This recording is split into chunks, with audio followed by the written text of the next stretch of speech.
안녕하십니까. 오늘은 처음 빚에 대해서 잠깐 이야기를 드릴 겁니다. 내가 이미 연체가 됐다. 그러면 어떻게 할 것인가에 대한 이야기를 하겠습니다. 우선 내가 지금 연체가 됐다. 아니면 연체가 될 것 같다. 그러면 제 이야기를 들어보시고 전략을 나름대로 짜시기 바랍니다. 자기만의 전략을 짜는 게 굉장히 중요합니다. 빚을 관리하는 방법인데요. 내가 빚을 관리할 때 어떻게 최고의 나만의 방법으로 관리를 하느냐는 굉장히 중요합니다. 왜냐하면 신용사회잖아요. 신용사회, 신용카드를 쓸 수 있는 사회에서 내가 누릴 수 있는 것들이 굉장히 많아요. 예를 들면 신용카드를 사용할 수 있고요. 그다음 대출도 받을 수 있죠. 전세자금 대출, 신용대출도 받을 수 있지만 내가 연체가 됐을 뿐인데 배우자가 있어서 그 배우자가 전세자금 대출을 받을 때도 문제가 될 수도 있으니까요. 전략을 잘 짜시기 바랍니다. 나의 컨디션이 되게 중요합니다. 내가 어떤 사람인가를 파악하는 게 굉장히 중요합니다. 이유는 그래야 전략이 나오거든요. 우리가 최선의 전략, 최고의 전략을 짜려면 나 자신에 대한 컨디션을 정확하게 파악하는 게 중요합니다. 그래서 제가 A라는 사람을 예를 들어 보겠습니다. A라는 사람은 직장이 있습니다. 직장이 있고요. 부동산이 없습니다. 그런데 카드 대금, 병원비, 어쨌든 이유는 되게 다양할 수 있겠죠? 연체가 됐어요. 어떻게 하면 좋을까요? A라는 사람의 소득은 300만 원입니다. 그런데 생활비가 300만 원 정도가 다 돼요. 그래서 저축할 돈이 없습니다. 그래서 연체가 됐는데 어떻게 해야 될까? 아무리 고민을 해도 빌릴 곳도 없고 대출도 안 됩니다. 그래서 방법을 찾을 수 있는 방법들을 생각을 해볼 건데요. 우선 신용을 살린다. 그러면 갚아야 되죠. 무조건. 그럴까요? 갚아야 되는 것도 있고 신용을 우선 망가뜨린 상태에서 살릴 수도 있고요. 신용이 망가질 것 같은 상태에서 살릴 수도 있습니다.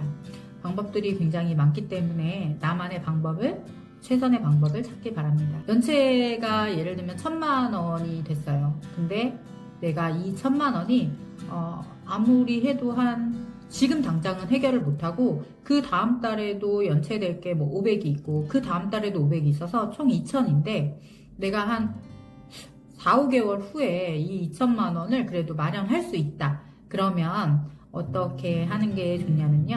신용카드사에서는 연체가 진행이 되면요. 첫 달에부터 뭔가 굉장히 독촉 전화가 옵니다. 독촉 문자, 독촉 전화가 오고요. 그 다음에 연체 90일이 되면 채무 불이행 등재가 됩니다. 채무 불이행 등재가 되면 그 해당 은행이나 카드사뿐만이 아니라 다른 어떤 것도 할 수가 없는 옛말로 신용불량 등재가 되는 거죠.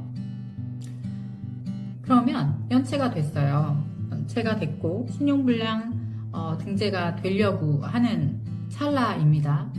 그래도 어쩔 수가 없죠. 나는 처음부터 한 5개월 후에나 돈이 생기니까요. 그런데 나는 신용을 아예 망가뜨리면 안 되는 뭔가 계획들이 있어요. 1년 후에는 전세집도 구해야 되고 그렇다. 그러면 방법은 신용불량 등재되는 것까지 기다리면 안 되겠죠. 안 되는 겁니다. 그리고 신용회복도 함부로 할 수 없을 수도 있어요. 왜냐하면 그때 당시에 신용회복위원회에 이미 한 것 자체가 문제가 되는 경우도 있거든요.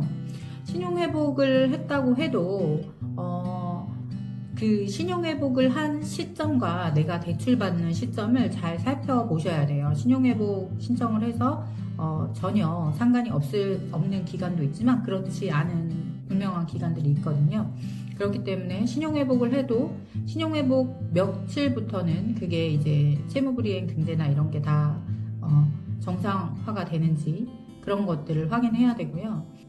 신용회복을 하고 내가 나눠서 납부하겠다라는 약정을 하고 나면 일정 부분 그 납부가 이루어지면 신용이 풀리게 되는 기간이 있어요. 그런 기간들을 명확히 확인을 재차 해보시는 게 좋습니다. 우선은 신용카드사의 구조를 제가 보겠습니다. 신용카드사나 은행에서 이제 내가 연체를 했을 때 어떻게 하는지에 대한 이야기를 해드릴게요. 신용카드사에서는 첫 달에는 독촉 전화와 독촉 문자가 옵니다. 그리고 두 번째 달에는 그 사람이 혹시 부동산이 있다면 부동산 가압류를 할 수 있습니다. 가압류는 본압류와는 다르게 집행권원이 없어도 법 조치가 가능하거든요. 그런데 일반적인 압류, 채권 압류라고 하는데요. 통장 압류나 금융권에 대한 압류 혹은 보증금에 대한 압류는 본안소송이나 지급명령이라는 집행권원이 있어야 됩니다. 그 후에는 직접적인 법 조치를 할 수가 있습니다. 그러면 진행이 어떻게 될까요? 진행은 바로 법 조치를 하지는 않습니다. 보통 만 한 달이 넘으면 그때부터 이제 지급명령도 들어갈 수 있습니다. 모든 사람에게 다 들어갈까요? 무조건 만 한 달이 넘으면 모든 사람에게 지급명령이 다 들어갈까요? 또 그렇지만은 않아요. 그래서 이런 것들을 확인하는 게 좋습니다. 내가 전략을 짜야 되기 때문에 사람과 사람이 하는 일이기 때문에 그 사람들에게 내 계획을 정확하게 이야기를 하는 것도 도움이 될 수 있어요. 그런데 문제는 뭐냐면 내가 연체가 됐을 때 담당자나 채권을 담당하는 회사가 계속 같지 않다는 거예요. 그래서 내 채권, 나라는 사람은 변하지 않았는데 내 채권을 관리하는 사람이 달라지다 보니 그 사람의 속도, 그 사람이 하는 그런 법조치의 행태도 당연히 다를 수밖에 없고요. 그리고 그분들이 하는 업무에서도 데드라인이라는 거는 늘 존재합니다. 아무리 내가 내일 낼 거예요 라고 해도 법조치를 무조건 안 할 수는 없거든요. 회사의 내규도 있고. 그래서 일정 부분에 어쩔 수 없이 집행권원은 진행이 다 된다라고 보면 돼요. 내가 아무리 낸다고 해도 4개월 후에 내는데 아무도 법 조치를 하지 않지는 않을 거예요. 그러나 그 4개월, 5개월까지 통장 압류나 그런 것들은 좀 막을 수도 있습니다. 내가 그런데 의지를 명확히 해야겠죠. 그러면 카드사에서 내가 그냥 카드사나 은행사라고 따질게요. 내가 카드사나 은행사에 대출이 있거나 카드 대금을 못 냈다라고 생각을 해볼게요. 그런데 나는 아무리 빨라야 4개월, 5개월, 6개월 후에는 이 돈을 갚을 수 있지만 그전에는 못 갚을 것 같아요. 그러면 나에게 들어올 수 있는 법조치는 기본적으로 지급명령이나 본안소송은 들어올 수 있겠죠. 그러나 압류가 되기 전에 나는 직장을 다니니까 압류가 되면 아무래도 좀 회사에서도 좀 그렇잖아요. 그러면 전략을 나름대로 짰으니 4개월 후가 됐어요. 그러면 카드사에서는 이미 나를 담당하는 사람이 벌써 3번이나 4번 정도 바뀔 수 있는 상태가 되는 거예요. 그러면 그 상태는 또 어떻게 되냐? 굉장히 또 많이 달라지죠. 지급명령까지 하고 넘어온 경우가 될 수 있을 거예요. A라는 사람은 부동산이 없으니까 부동산에 대한 가압류 안 돼 있겠죠. 그리고 지급명령이 진행되는 기간이 있으니까 아직 확정이 안 됐을 수도 있고요. 진행 중일 수도 있습니다. 그러면 그 후에는 바로 통장 압류가 될 수 있는데 통장 압류나 급여 압류나 어쨌든 압류라는 게 본압류 뭐 이런 식으로 진행이 될 수 있는데 그거는 좀 난 안 당하고 싶다. 그러면 내가 할 수 있는 거는 갚는 건데요. 어떻게 갚는 게 제일 좋을까요? 물론 내가 돈이 있으면 돈을 다 갚는 게 맞죠. 그런데 내가 돈을 일부러 안 갚은 게 아니잖아요. 정말 힘든 상황이고 돈이 없어서 못 갚은 거잖아요. 그런데 감사하게도 카드사에서는 일정 부분 이상 연체를 하면 그런 어떤 회사의 감면 제도라는 게 있습니다. 감면 제도요. 감면이라는 게 금액을 일부 탕감해준다라는 겁니다. 카드사마다 물론 규정은 다르긴 한데요. 특정 카드사들 중에서는 대부분 한 3개월 차, 4개월 차 이때부터는 굉장히 많이 감면을 많이 실행을 하고 있어요. 그래서 원금의 30%에서 40%까지도 감면을 해주는 곳이 굉장히 많고요.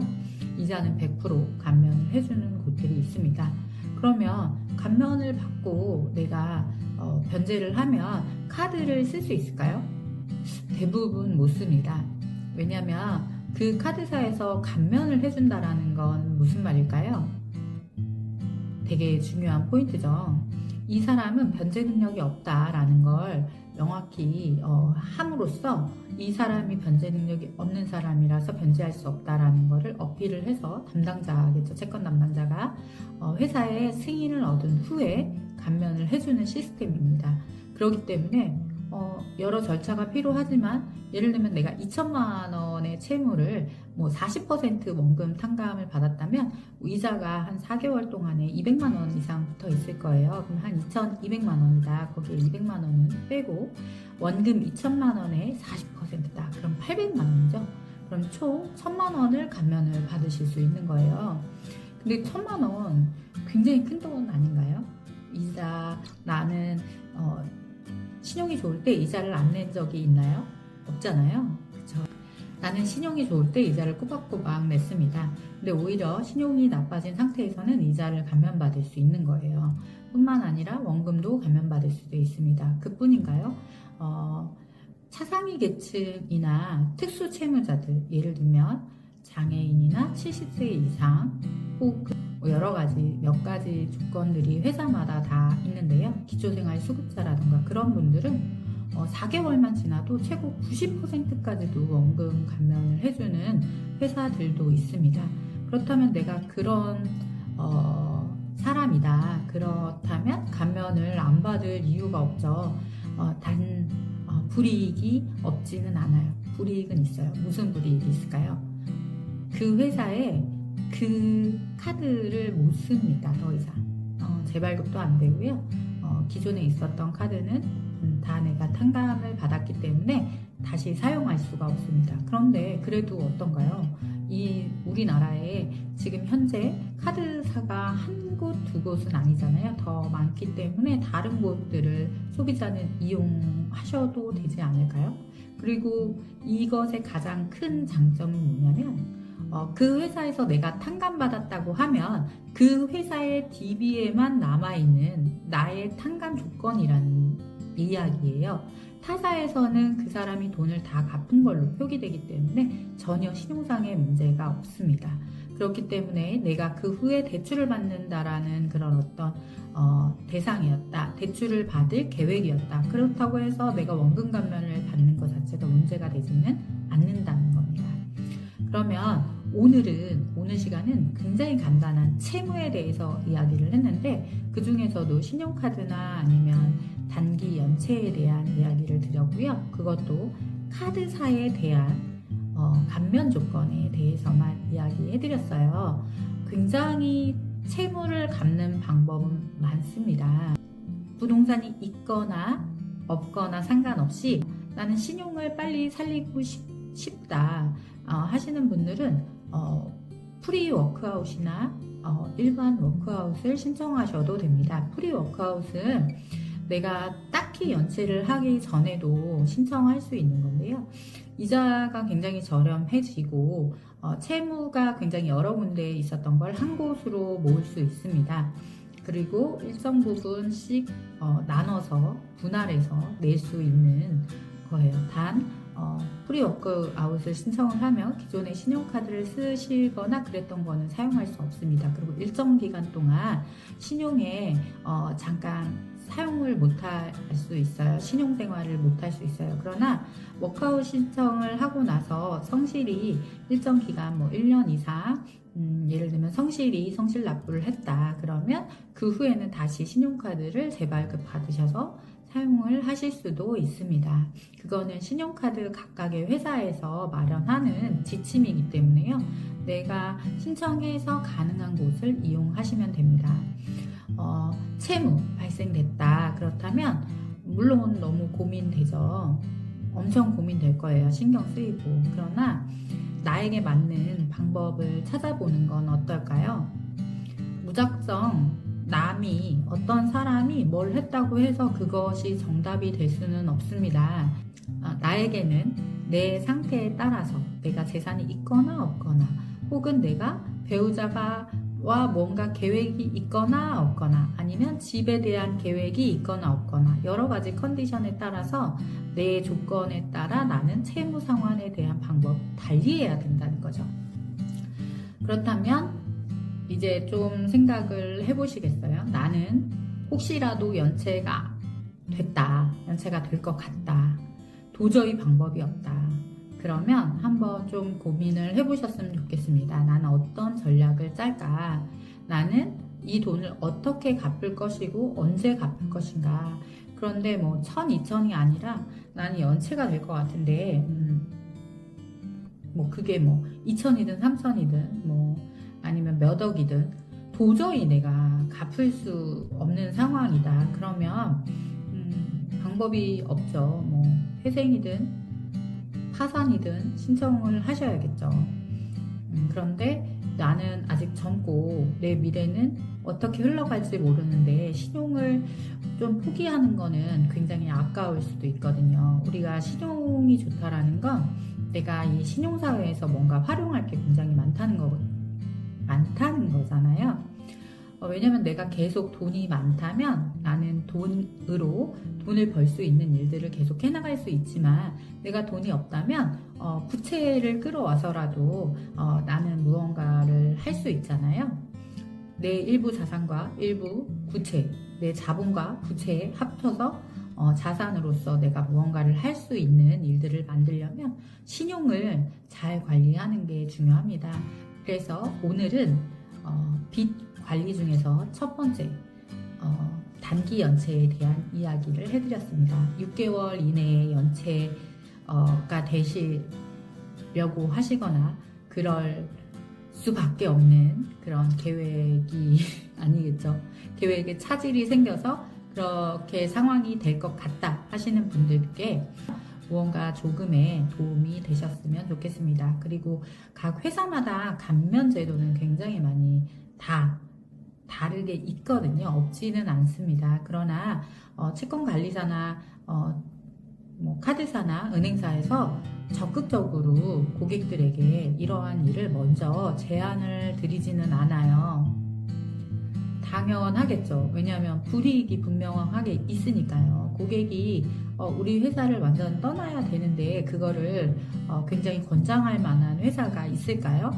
당연히 없을 겁니다. 그렇기 때문에 당연히 먼저 제안을 하지는 않을 수 있어요. 그렇기 때문에 혹시라도 이 회사가 감면제도가 있는지 내가 연체가 된 분이라면 그런 것들을 미리 체크를 해보시는 게 좋습니다.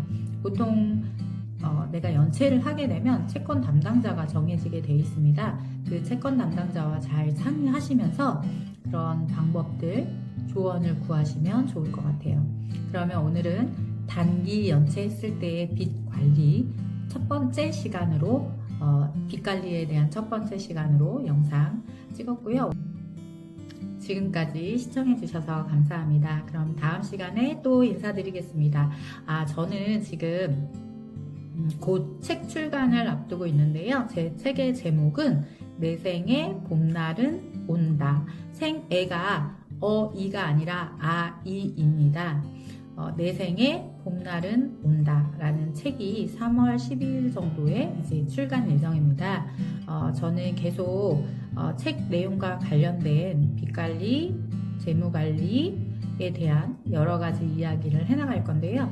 혹시라도 궁금하시거나 더 제 영상을 들어보고 싶다 하시는 분들이 있다면 구독과 좋아요 부탁드릴게요. 그러면 다음 시간에 또 인사드리겠습니다. 감사합니다.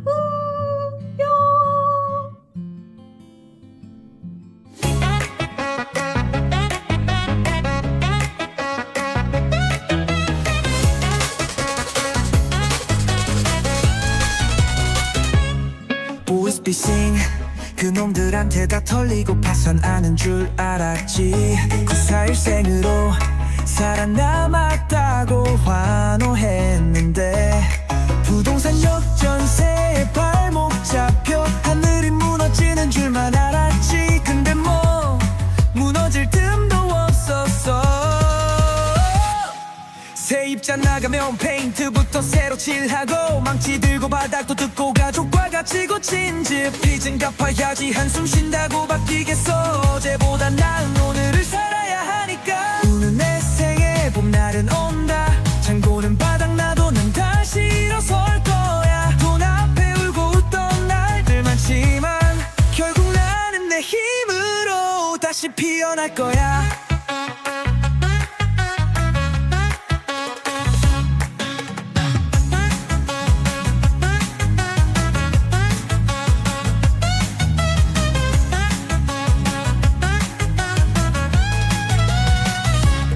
보이스피싱 렌탈업체로 확산되고 경찰서에 소환되고 소송에 시달리고 신용등급 바닥 찍고 돌아보니 돈보다 중요한 게 눈에 들어와.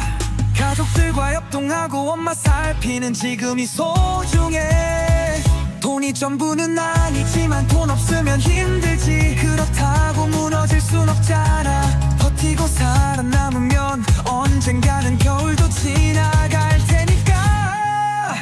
오늘 내 생에 봄날은 온다. 창고는 바닥나도 난 다시 일어설 거야. 돈 앞에 울고 웃던 날들 많지만 결국 나는 내 힘으로 다시 피어날 거야. 막막했던 날들도 이제는 웃으며 말할 수 있어. 그래도 난 버텼고 결국 내가 원하는 삶을 살아갈